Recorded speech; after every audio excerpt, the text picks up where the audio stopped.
गुज़िश्ता दिनों मरी और इस्लामाबाद की मारूफ समाजी और कारोबारी शख्सियत सरदार एहतशाम अब्बासी के फर्जंदे अर्जुमंद सरदार मोहतशिम खान अब्बासी की शादी राजा नासिर ऑफ लहतरार की साहबजादी के साथ सैफरून मार्की इस्लामाबाद में मुनक्किद हुई। शादी की तकरीब में अहले इलाका मरी, हजारा, कोटली सतिया, इस्लामाबाद और रावलपिंडी के सियासी, कारोबारी, मिलिट्री, ब्यूरोक्रेसी के अलावा रिश्तेदार अहबाब ने कसीर तादाद में शिरकत की। दावत वलीमा सियासी इज्तिमा की सूरत इख्तियार कर गया। दूल्हा सरदार मोहतशिम खान अब्बासी हाल ही में लंदन यूनिवर्सिटी ऑफ हार्टफोर्डशायर से इलेक्ट्रिकल एंड इलेक्ट्रॉनिक इंजीनियरिंग में मास्टर्स की डिग्री हासिल करके वतन वापस लौटे हैं। सरदार मोहतशिम खान अब्बासी का शुमार यूनिवर्सिटी के होनहार तुलबा में किया जाता था। इसके अलावा अहले इलाका और अहबाब में उनका शुमार मिलनसार बाइखलाक नौजवानों में होता है। जुल्म के खिलाफ मजलूम की आवाज।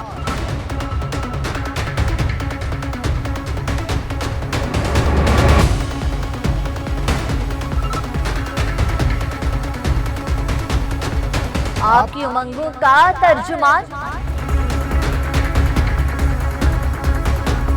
एबीसी से तस्दीक शुदा अशात इस्लामाबाद, लाहौर, पेशावर, कराची और मुजफ्फराबाद से बैक वक्त शाया होने वाला कसीरुल अशात अखबार रोजनामा अखबार हक आज ही अपने करीबी हॉकर से तलब फरमाएं। रोजनामा अखबार हक